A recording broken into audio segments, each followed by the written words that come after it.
Hello and welcome to Crafty Mom's Creativity. So in today's video, I'm gonna make this beautiful indoor planter using waste materials. It will add beauty or greenery to your indoor and outdoor space. So let's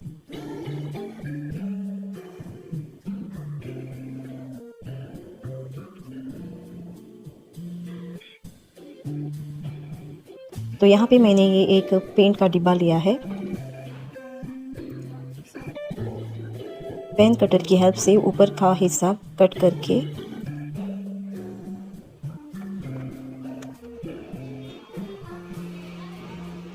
cut करने के बाद मैंने यहाँ पे ये कार्डबोर्ड लिया है।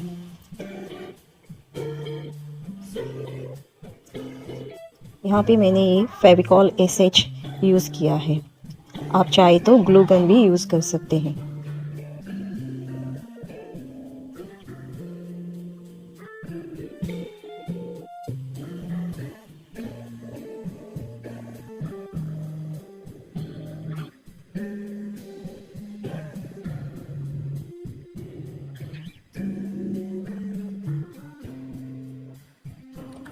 कुछ और डिज़ाइन बनाने के लिए मैंने यहाँ पे और एक पतली स्ट्रिप कट कर लिए है। अब इसे भी मैं फेविकॉल की हेल्प से यहाँ चारों साइड पे स्टिक कर दूँगी। यहाँ पे मैंने 4 स्ट्रिप लिए हैं।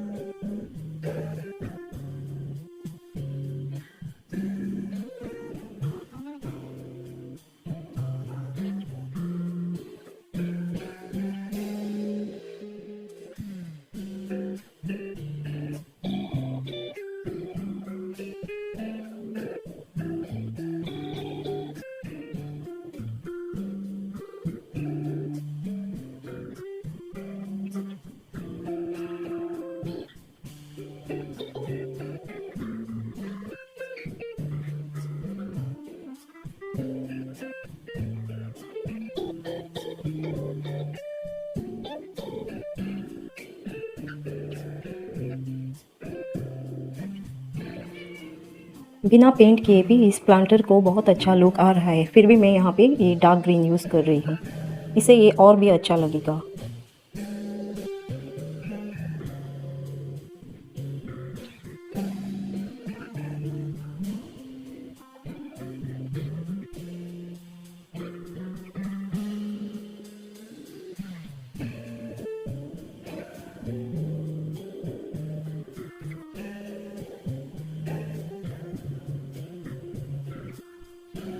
और देखो, देखने में कितना अच्छा लग रहा है।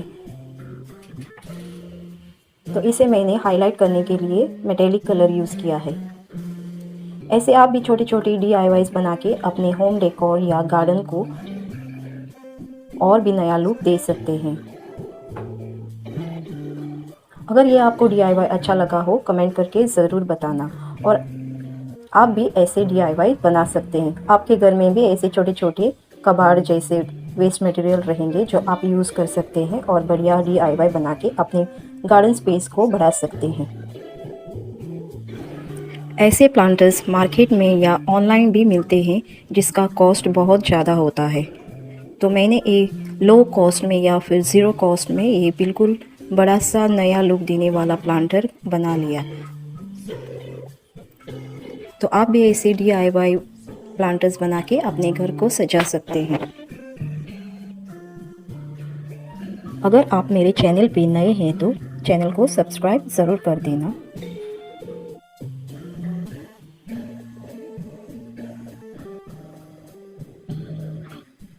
Another beautiful video using waste material.